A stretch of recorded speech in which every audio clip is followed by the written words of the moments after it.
நிலையான புகழுக்குரிய தூய்மை மிகு நற்கருணைக்கு எல்லா காலமும் ஆராதனையும் புகழும் ஆட்சியும் உண்டாக கடவது. நிலையான புகழுக்குரிய தூய்மை மிகு நற்கருணைக்கு எல்லா காலமும் ஆராதனையும் புகழும் ஆட்சியும் உண்டாக கடவது. நிலையான புகழுக்குரிய தூய்மை மிகு நற்கருணைக்கு எல்லா காலமும் ஆராதனையும் புகழும் ஆட்சியும் உண்டாக கடவது.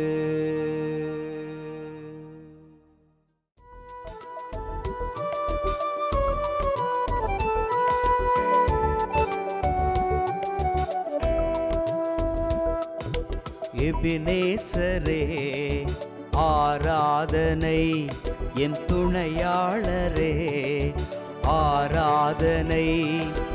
எபினேசரே ஆராதனை, என் துணையாளரே ஆராதனை. மறப்பேனோ உமது அன்பை, மறப்பேனோ உமது அன்பை. மண்டியிடுவேன் உன் பாதத்திலே, மண்டியிடுவேன் உன் பாதத்திலே. ஆண்டவருக்குள் பிரியமான சகோதர சகோதரிகளே, இன்று ஜூன் மாதம் 21ஆம் தேதி சனிக்கிழமை.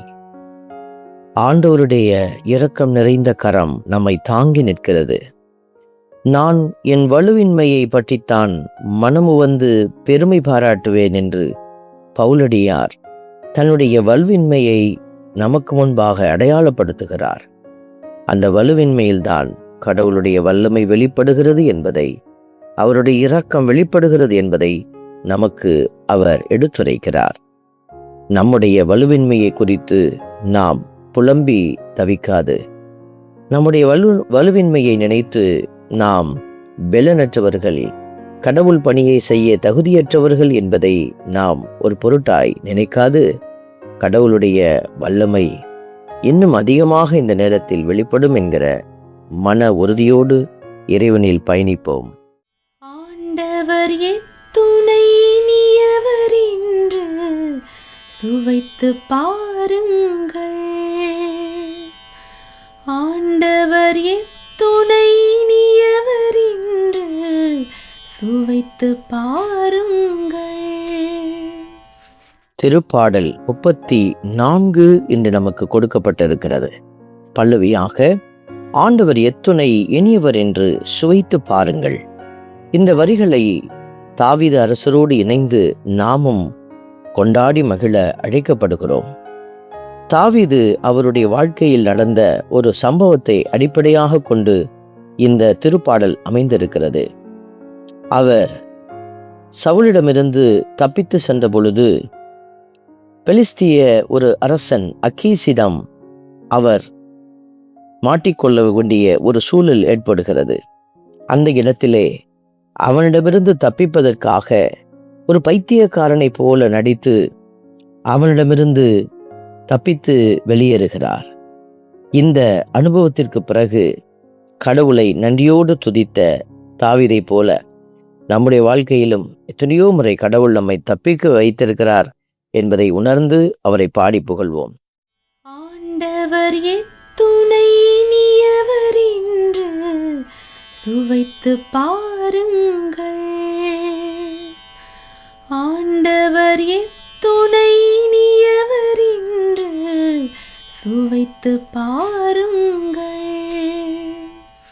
திருப்பாடலின் வரிகள் உரைக்கிறது, ஆண்டவருக்கு அஞ்சி வாழ்வோரை அவர்தம் தூதர் சூழ்ந்து நின்று காத்திடுவர்.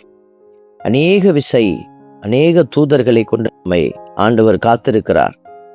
நம்பிக்கையாளர்கள் இதை அறிந்திருப்பார்கள். உணர்ந்தவர்களாக துதித்து பாடுவோம். ஆண்டவர் எத்துணை இனியவர் என்று சுவைத்து பாருங்கள். ஆண்டவர் எத்துணை இனியவர் என்று சுவைத்து பாருங்கள்.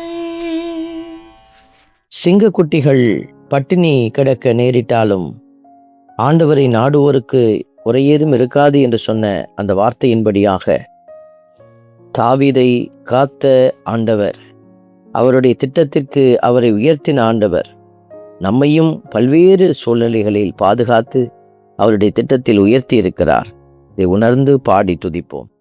ஆண்டவர் எத்துணை இனியவர் என்று சுவைத்து பாருங்கள். ஆண்டவர் எத்துணை இனியவர் என்று சுவைத்து பாருங்கள்.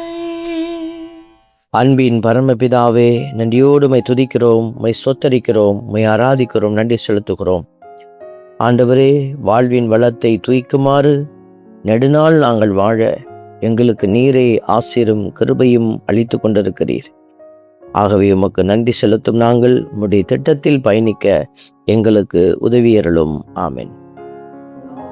இறைவன் தந்தை, மகன், தூய ஆவியார் உங்களையும் உங்கள் குடும்பத்தையும் நிறைவாய் ஆசீர்வதிப்பாராக. ஆமென்.